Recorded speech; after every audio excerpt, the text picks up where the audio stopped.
Unshakable Spirit, Stories of Compassion and Wisdom. And today's story is number 20, page 49. Diamond faith is stronger than the sword. In 1496, the Shin Buddhist priest Rennyo built Honganji Temple in Ishiyama, Setsu, today's Osaka Prefecture in Japan, in order to spread the teachings of the Shin founder, Shinran. People from all around gathered there in search of the truth, and Ishiyama prospered and grew, acquiring such power that the various lords could not ignore it. Many years later, warlord Oda Nobunaga was quick to recognize the area's military and political importance, and he approached the temple many times with offers for the property. But that would have meant putting a Buddhist fortress, one protected with blood and tears since the time of Rennyo, into the hands of an enemy of Buddhism, someone who had burned down the temples on Mount Hiei and killed thousands, an unthinkable prospect. Honganji naturally turned down the offers. Finally, in 1570, the insidious Nobunaga raised a great army to attack Ishiyama, but unexpectedly suffered a defeat that dealt a major blow to his army's morale. Generals opposed to Nobunaga also raised an army, forcing the stubborn attacker to withdraw for a time. He did not abandon his purpose, however. In 1576, Nobunaga attacked 3 times from sea and land, but the fortress held firm. Though it was defended by a militia, not samurai, the men fought with spirit. The mighty Nobunaga, despite the massive trained force at his command, suffered another great defeat. Men braced themselves for a return battle. Nobunaga would not give up, but came back another 4 or 5 times to try to take the land by force. However, the citadel, a center of true Buddhism, was defended by people ready to lay down their lives to protect their faith. They refused to allow it to be trampled by enemy boots and horses' hooves.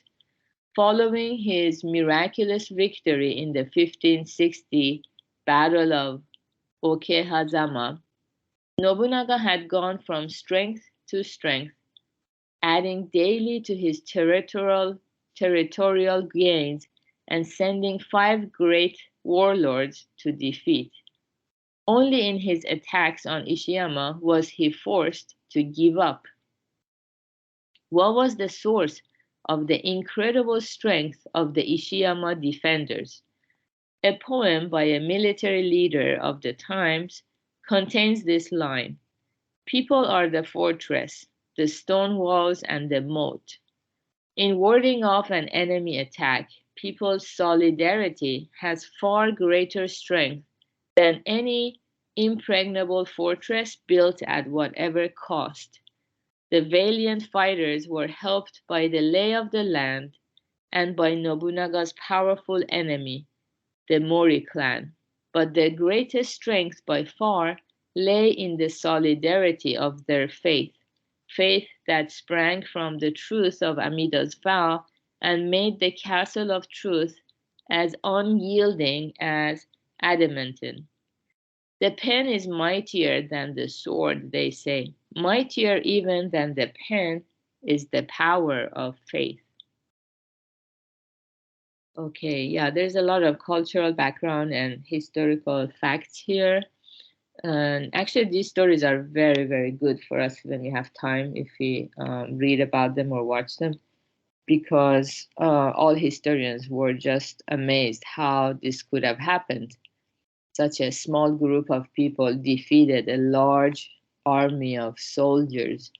Yeah, so, and one thing is, many people, especially in Western cultures, they think that Buddhism is all about compassion and and detachment. So if someone comes, wants to invade our home or temples, we just say, okay, you can have it. It's not like that. We cultivate compassion on a daily basis, but it doesn't mean we don't back it up with wisdom. So a place for Buddhists to gather and listen to the vow of Amida Buddha, which is a promise to dispel the darkness of all human beings without any discrimination whatsoever. That's why we use the word true. So truth in Buddhism is something that applies everywhere, all the time. There are no discriminations, no exceptions. It's everywhere. So yeah, we need a place to gather and learn about the Dharma, and so that we can go home or to the office and apply it to our lives. Well, these days we gather online, which is fine, but those days there was no internet. So there had to be a place where people could gather and learn from the master of Buddhism.